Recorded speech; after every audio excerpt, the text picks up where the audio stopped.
All right, Numbers 27, let's call this one no sons, because that literally comes out of the text, which is telling us the stories of the daughters of Zelophehad. And it is telling us the story of the daughters of Zelophehad because Zelophehad died without sons, which created a problem for his daughters. See, there was no clear provision in the law that said what happens to their inheritance in the absence of a male heir. And that helps us understand this. Globally, whether it's a gender issue or whatever, there are just going to be times in life where we fall in the cracks, and it can be easy to be discouraged. But what these young ladies do is they take their case to Moses, who takes their case to God, and God says they're right.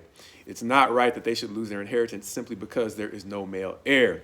The second thing I would like for us to understand is, in many ways, this is a parallel for our own criminal justice system. Why? Because we have this thing called statutory law in most states. It gives you what they call the black letter law of the land. But that black letter law can't take into consideration every possible outcome. Therefore, we have case law, which develops our legal system in much the same way you see the daughters of Zelophehad detailing or developing the legal system in Israel here. So God will create from their situation where they fit in the cracks of the stated law as it is to this point.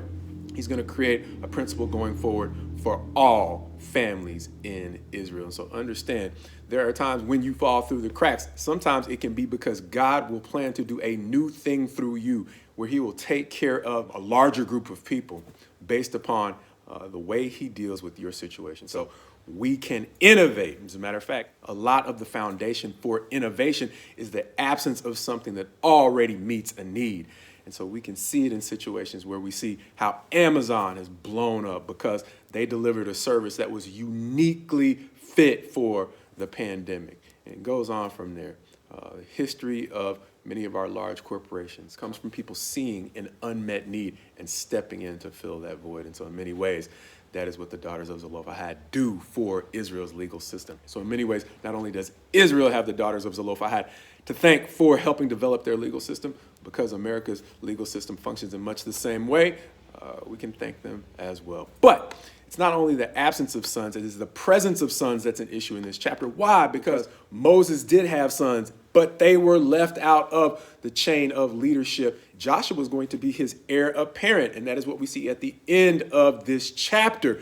But understand how that points forward to Christ as well, because Christ was both biologically on the in crowd and on the out crowd. Why? Because being in the line of Judah, he was in the line of the kings, but his role was prophet, priest, and king, and he was not in the lineage of the Levites, who were the biological line of the priests. And so he was likened in Hebrews to the order of Melchizedek, a priest without lineage. And so what does Christ help us to understand?